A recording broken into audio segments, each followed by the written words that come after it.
Looks like they finally gave up. Don't start celebrating yet. We're leaking fuel.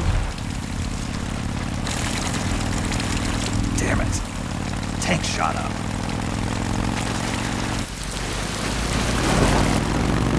Crap!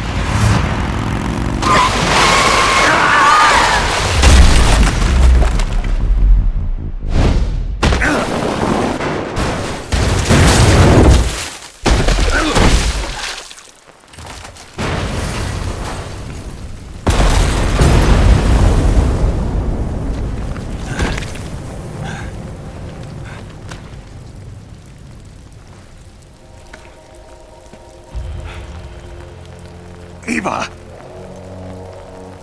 I'm over here.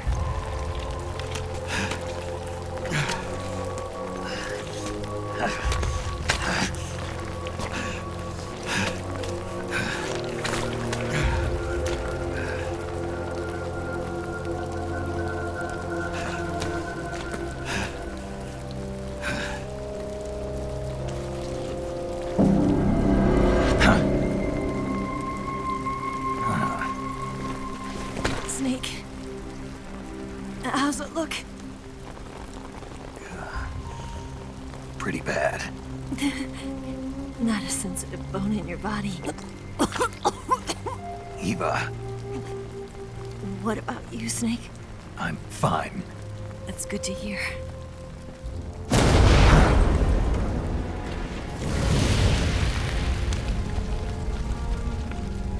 We have to get away from here, Eva. Let's go. Leave me. Eva!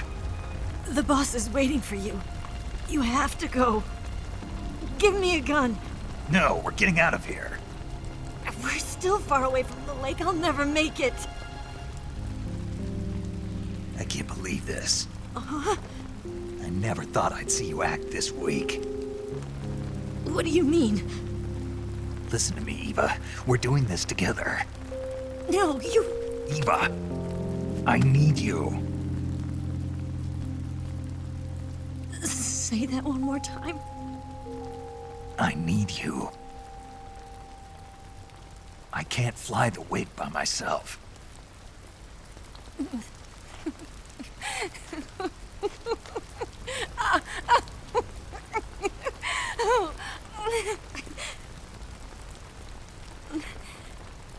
All right, then. I guess I'd better help you out.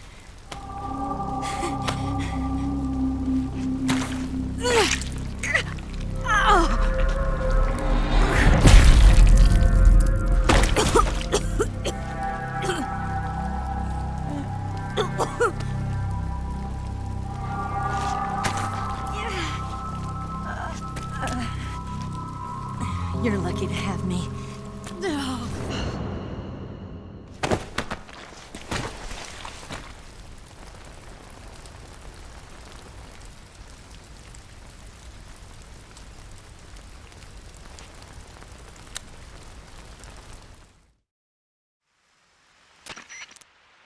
Snake, can you hear me? Paramedic, thank God. Eva's been seriously hurt. So have you. Luckily, I think her organs are all intact, but... Calm down, Snake. Calm down. You'll both be fine as long as you get the proper emergency treatment. But you're the only one who can do this. Understand? So you've got to calm down. Right. Okay. Okay. Now let's open up the survival viewer and treat the injury. Do you have supplies with you? I'm running kind of short. Then by switching the survival viewer over to Eva, you can treat her wounds too. Now get to work. Oh, and Snake, I'm pretty sure you know this already, but if you don't have enough supplies for the both of you, your wounds come first. Do you get my meaning, Snake? You've still got a mission to complete. Yeah, I know what I have to do. Snake? Like this.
Can you walk? Yeah, I think so.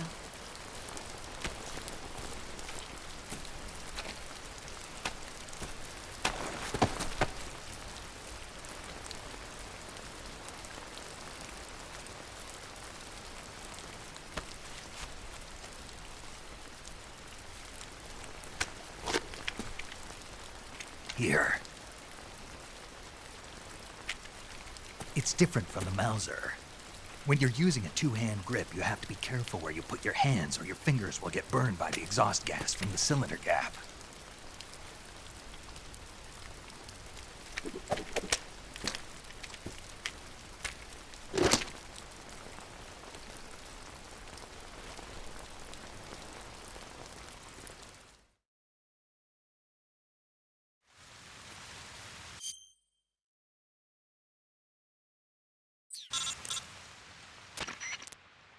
Snake, are you all right?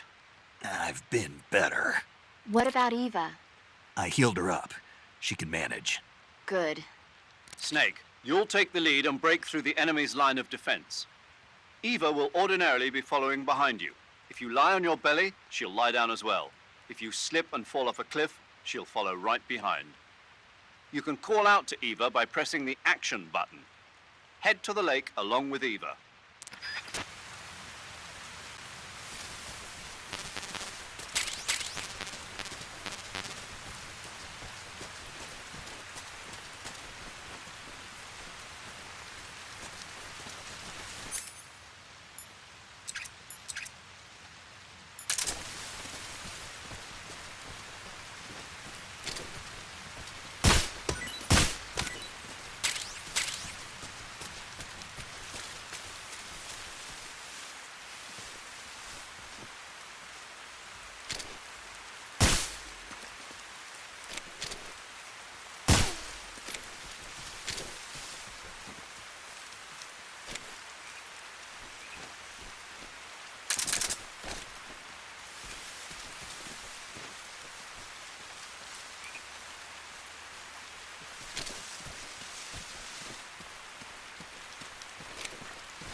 This tastes like crap.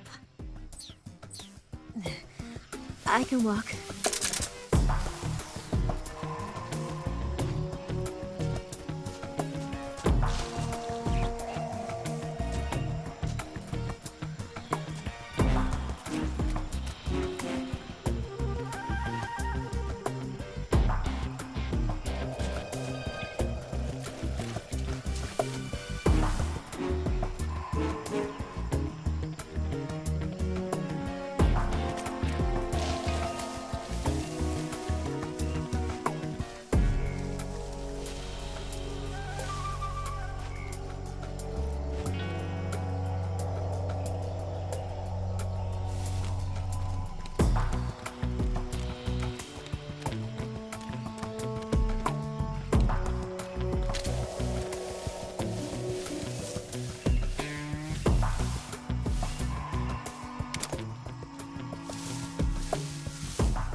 Yuck.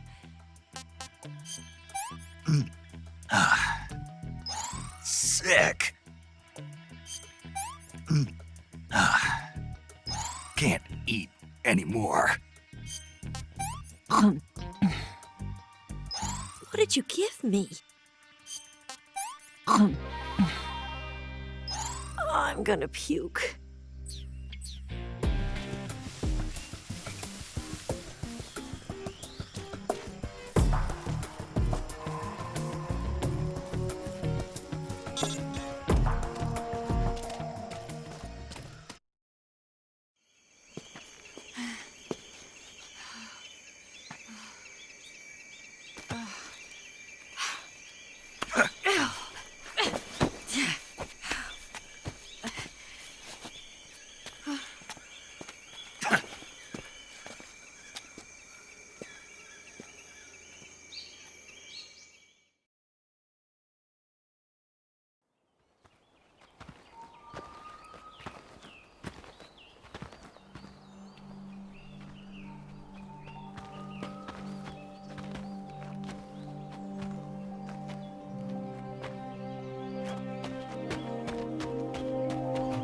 Come on, Snake.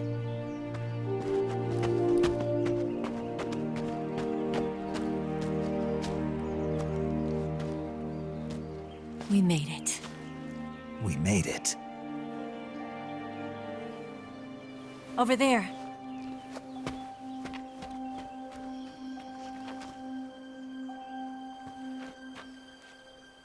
It's the boss, isn't it? I'll go get the wig ready to take off. Right. I'll leave you two alone. But come back in one piece, okay?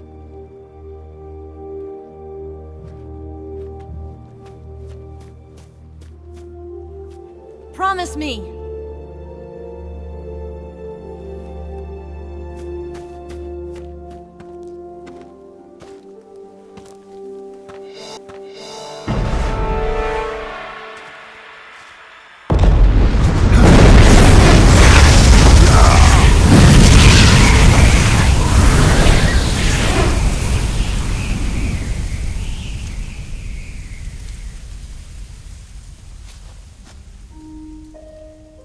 Life's end. Isn't it beautiful? It's almost tragic. When life ends, it gives off a final lingering aroma. Light is but a farewell gift from the darkness to those on their way to die. I've been waiting, Snake, for a long time. Waiting for your birth, your growth, and the finality of today. Boss, why are you doing this? Why? To make the world one again. The world used to be whole. But with the end of the Second World War, the philosophers began to fight amongst themselves, and the world was torn apart. The Cobras, my comrades who trained and fought alongside me, were torn apart as well. The foibles of politics and the march of time can turn friends into enemies just as easily as the wind changes. Ridiculous, isn't it? Yesterday's ally becomes today's opposition. And this Cold War? Think back. When I was leading the Cobras, America and Russia were fighting together. Now, consider whether America and Russia will still be enemies in the 21st century. Somehow I doubt it. Enemies change along with the times, the flow of the ages, and we soldiers are forced to play along. I didn't raise you and shape you into the man you are today just so we could face each other in battle. A soldier's skills aren't meant to be used to hurt friends. So then what is an enemy? Is there such a thing as an absolute timeless enemy? There is no such thing, and never has been. And the reason is that our enemies are human beings like us. They can only be our enemies in relative terms. The world must be made whole again. The philosophers must be reunited. I will devote my skills to that purpose. And with the Colonel's money, I will achieve that end. Just as I once created the Cobras. They are my family. I may no longer be able to bear children, but I still have a family. It was November 1st, 1951. I was in the Nevada desert participating in atomic testing.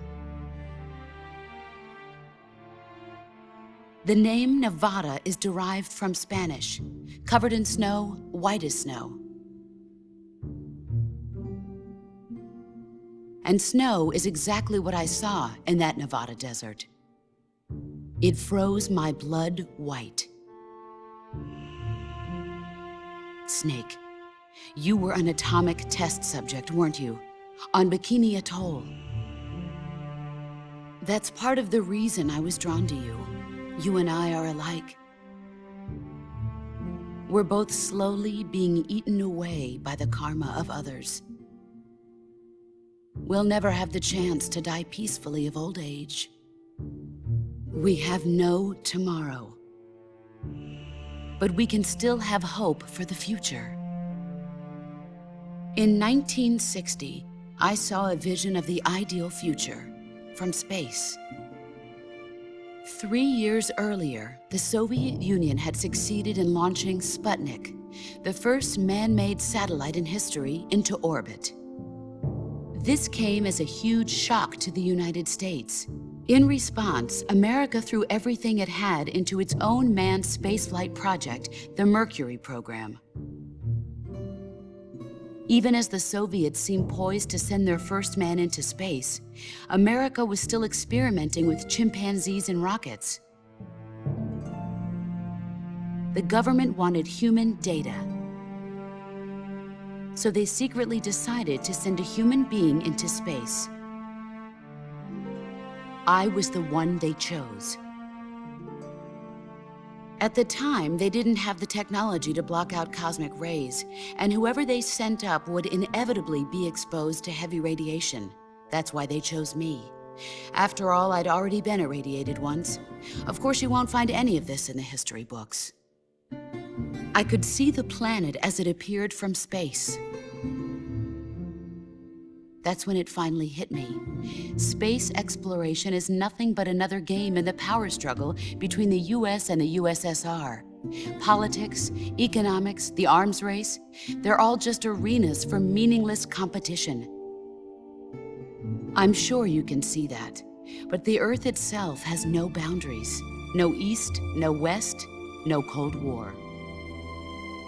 And the irony of it is, the United States and the Soviet Union are spending billions on their space programs and the missile race, only to arrive at the same conclusion. In the 21st century, everyone will be able to see that we are all just inhabitants of a little celestial body called Earth. A world without communism or capitalism, that is the world I wanted to see. But reality continued to betray me. In 1961, I was sent to Cuba, to Bahia de Cochinos.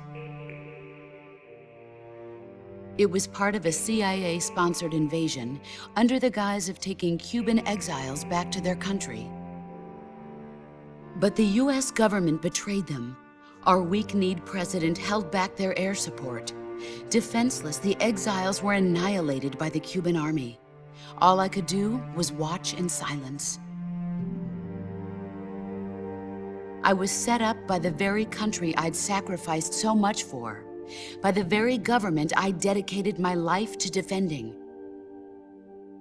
I was driven from the surface world, and I went underground. Then, 2 years ago, I faced the Sorrow, my old comrade in battle. He was my friend. But one of us had to die. I was left with no choice. The Sorrow gave his life for me. There is no enmity between us. One must live, and one must die. That was the mission. The ones who gave me that mission were the philosophers. Early in the 20th century, the true holders of power in the United States, the Republic of China, and the newly formed Soviet Union gathered together in a secret meeting that would later be known as the Wise Men's Committee. The secret pact they formed there marked the beginning of the philosophers. But the last of the original members died in the 1930s. After that, the organization began to run out of control, and the Wise Men's Committee degenerated into a mere shell of its former self. The philosophers of today have no sense of good or evil. Their influence extends to countries and organizations involved in every aspect of every war. They have become war itself. That's how they operate.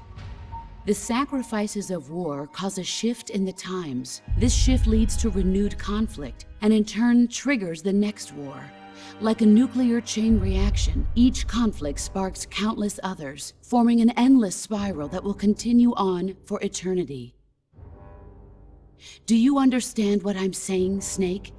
By consuming me and you, the philosophers intend to keep that cycle going forever. It was my father who explained all of this to me. He was one of them. You see, I am the last remaining child of the philosophers.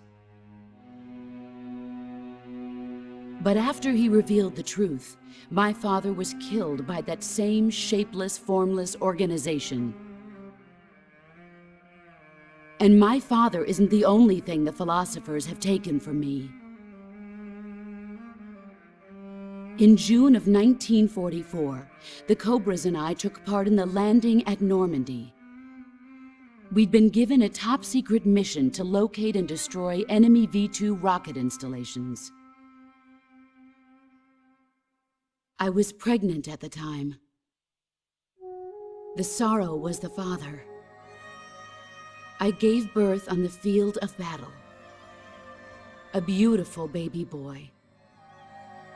But my child was snatched away from me by the philosophers.